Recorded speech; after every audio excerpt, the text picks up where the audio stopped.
முனைப்பவங்கள் தாண்டோனே அவரை வந்து உள்ள போக சொல்லிட்டாங்க.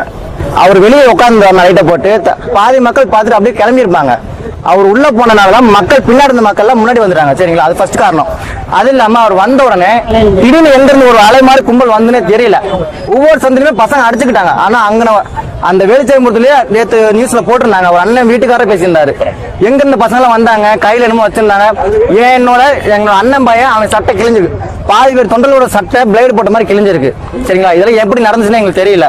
நாங்களும் கீழே விழுந்தவங்கள தூக்கி விட்டு தான் பார்த்து ஆம்புலன்ஸ் ஏற்றி விட்டுருக்கோம். சம்பந்தம் இல்லாம டக்குன்னு 25 ஆம்புலன்ஸ் மேல இப்படி வந்திருந்தால அடுத்த 2 மணி நேரத்தில் எல்லாருமே பார்த்தீங்கன்னா திமுக போட்டு பிளக்ஸ் ஓட்டிருக்காங்க. இதெல்லாம் எப்படி என்னன்னு எங்களுக்கு தெரியுங்க சார். சரிங்களா, இப்ப அரெஸ்ட் பண்ணிட்டாங்க நேற்று. அந்த அரெஸ்ட் பண்ணதுல பாத்தீங்கன்னா பவுன் அண்ணன் வந்து பாத்தீங்கன்னா எல்லாத்துக்குமே நல்லது மட்டும் தான் பண்ணிட்டு இருக்காரு. அவர் அரெஸ்ட் பண்ணிட்டீங்க, ஓகே. அவரோட பொருள் காரெல்லாம் சீஸ் பண்றதுக்கு அதுல என்ன இருந்துச்சு? பொருள் போனா போயிட்டு போகுது, உசுறு போயிடுச்சு. அது தப்பு இல்லை. ஏன்னா எங்க மேல ஒரு தப்பு கூட கிடையாது. எங்களால முடிஞ்ச அளவுக்கு நான் மக்களை காப்பாத்தானே பார்த்தோம். சரிங்களா, நான் என்ன சொல்றேன், ஒரு உசுரை காப்பாத்தினேன். சரி, என் உசுரை பணம் வச்சு நான் ஒரு உசுரை காப்பாத்தினேன். எங்க மனவழி என்னன்னு எனக்கு தெரியும். ஜிஹெச் போனாங்க, நாங்க போனவே எங்களவே உள்ள வர விட மாட்டேங்கிறாங்க. யாரு என்னன்னு கேக்குறாங்க.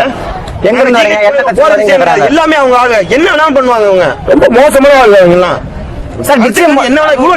ரைட் சைடுல உள்ள டிச்சிய மூடவே இல்ல சார். லெஃப்ட் சைடுல இவ்வளவு பெரிய ஒரு ஆள் உழுவுறதுக்கு குழி, அதெல்லாம் 5 பேர் விழுந்தாங்க. நாங்க தூக்கி விட்டோம், நேர்ல இருந்து நாங்க தூக்கி விட்டோம் சார். அவ்வளவு ஒரு பொது கூட்டம் நடக்குது, அந்த இடத்துல ஒரு 3 நிமிஷம் கூடாதான். இதுக்கு முன்னாடி ஏடிஎம் கூட மீட்டிங் நடந்துச்சு, அப்பயும் மூடல, இப்பவும் மூடல. அவ்வளவு லைட் ஹவுஸ் இவ்வளவு பிரச்சனை போட்டா சண்டே 3 நிமிஷம் கூடாது. 4 இடம் கேட்டேன் சார். செங்கமேடு, சர்ச்சுக்கானரு, பழைய ஜிஹெச் ரோடு அப்படியே லைட் ஹவுஸ் வந்திருப்பாங்க. எல்லா மக்கள் அப்படி அப்படியே எங்க அவுட்ல வச்சு எல்லா மக்களும் மொத்தமா ஒண்ணு என்னென்ன ஆகும்.